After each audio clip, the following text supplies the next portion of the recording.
Hello, I'm Gordon Lane, editor of CameraLabs.com. I'd like to give you a brief video tour around the Nikon DX 18-200mm VR version 2 lens. Here it is, the 18-200mm. This is a super zoom lens designed for use on Nikon's range of DX format DSLRs. And that means it will work on pretty much every body the company's produced to date, apart from its range of full frame or FX format bodies. I've got it mounted on a Nikon D90 here. Now, if you're getting a sense of deja vu at this point, do not be alarmed. I've reviewed the Nikon DX 18-200mm lens once before, but that was the version 1 model, and now we're at version 2. Now, this latest version does share a great deal with its predecessor. It has the same optics, the same vibration reduction facilities, and it also looks pretty much the same from the outside. But there's one very important difference, and that's better protection against zoom creep, and I'll be showing you how that works later on in the video. But because this is such a popular lens, I've decided to completely review it from scratch. Several years have passed since my original review, and I hope you'll agree that the videos look a little better than they did back then. It's also given me the chance to retest it against Nikon's very latest kit lenses and general purpose zooms. So if you're in the market for a standard lens or perhaps a step up from your kit model, you've come to the right place. Now let's check out the highlights of this new lens.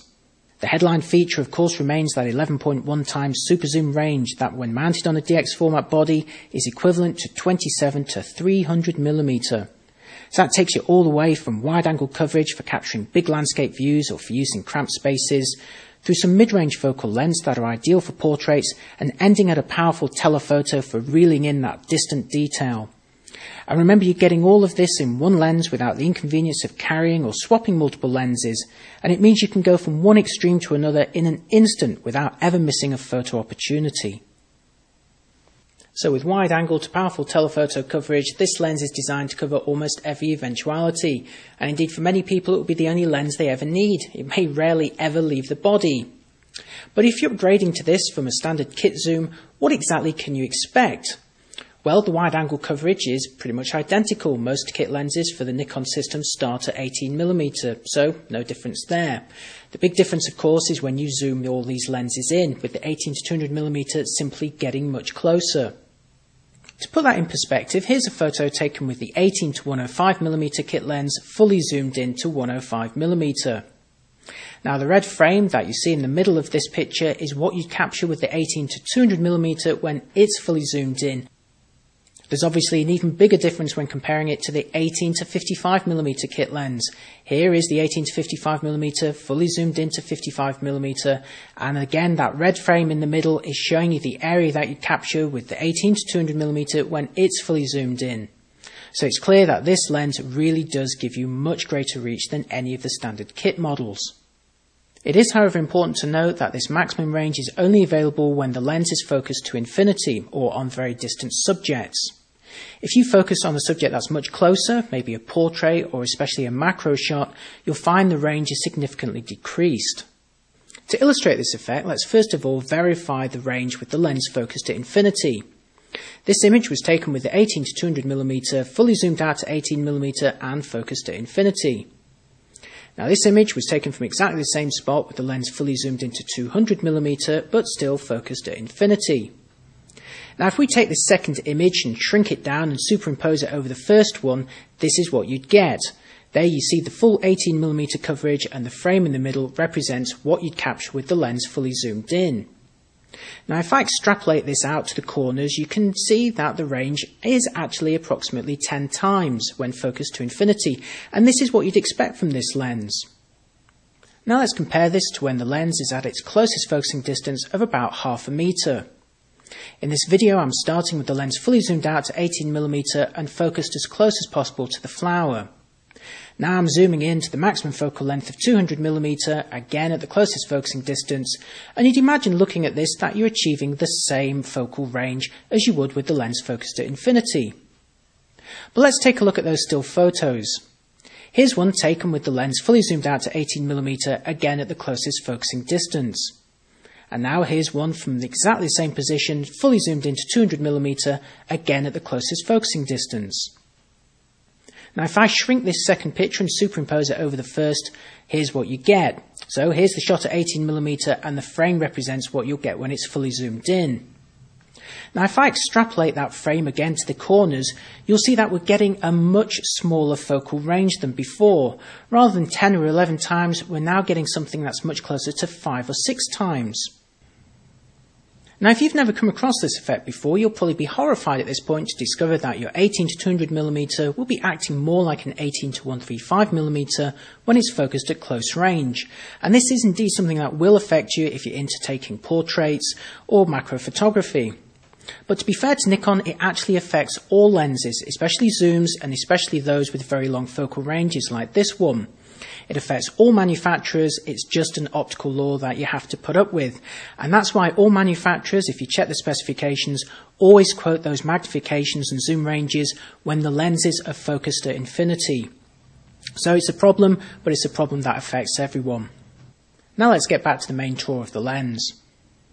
The 18 to 200mm version 2 is physically almost identical to its predecessor, although owners of that model may notice that the VR logo is now coloured yellow instead of red, and the zoom ring here is slightly narrower than before to make room for the lock switch, which I'll show you in just a moment. So as before, you have a manual focusing ring closest to the lens mount here, and above that a zoom ring. And as I turn this from 18 to 200mm, you can see that barrel extend to its maximum length.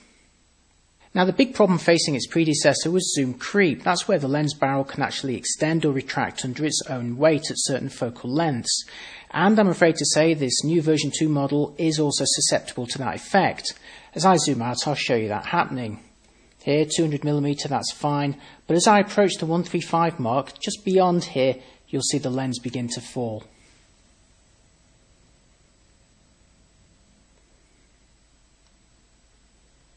This also affects the lens when it's pointing vertically downwards. If I adjust the lens focal length until it's just at the right point,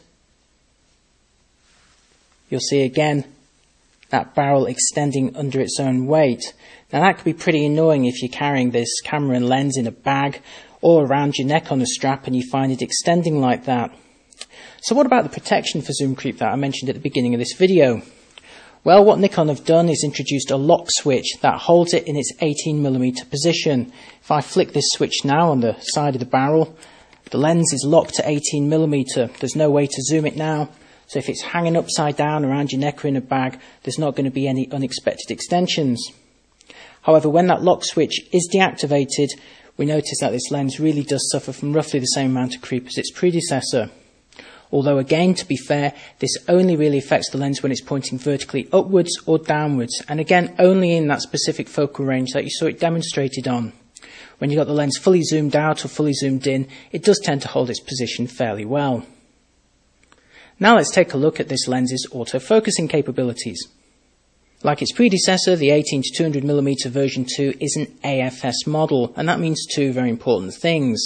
First of all, it means it will autofocus on any of Nikon's bodies, including the entry-level ones. And secondly, it means it has an SWM focusing motor, which is fairly quick and very quiet. Here's how it sounds in practice.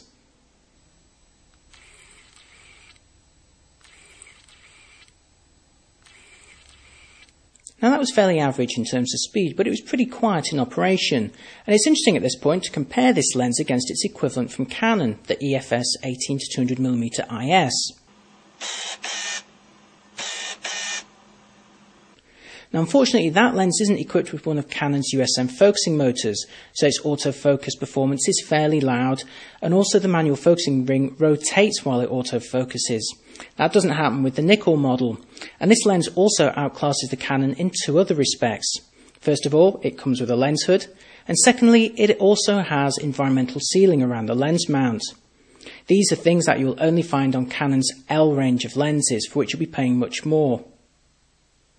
Wrapping up the specifications, the lens has the same f3.5 to 5.6 focal ratio as its predecessor, although it is possible to achieve an out-of-focus background effect on portraits when you've fully zoomed in with the aperture open, and I've got an example of that in the gallery section of my review of this lens at cameralabs.com. The lens also features the same vibration reduction or VR facilities as its predecessor. These offer 4 stops of compensation in practice, and as an optical system, you'll see that reassuring stabilizing effect through the viewfinder. Notice how, like many Nikon lenses, you have the choice of normal or active VR modes. Nikon suggests using the active mode when you're taking pictures from a moving vehicle, like a bus or a boat. The Nikon DX18-200mm VR version 2 lens may only represent a very minor update over the original. In fact, it's really just that zoom lock switch on the side of the barrel. But that should in no way make it a disappointment. This lens remains one of the most flexible and convenient in the Nikon catalogue, and if you have a DX format body, it's one you should seriously be considering. Also, to be honest, there's very little that Nikon could have done to improve this lens given its specification and price. And if you compare it against rival super zooms from other systems, you'll see it stands up pretty well in terms of autofocus, accessories and environmental sealing. Of course, the big question is, how does the image quality measure up? Well, to find out, head on over to my full review at cameralabs.com. There I've compared this lens against a variety of other Nikon models, including kit lenses and general purpose zooms. I've tested them at a selection of focal lengths and also different focal ratios, so you'll be able to see exactly how this lens performs in practice. So if you're in the market for a super zoom lens, or perhaps just a step up from your existing kit model, then head on over to my full review.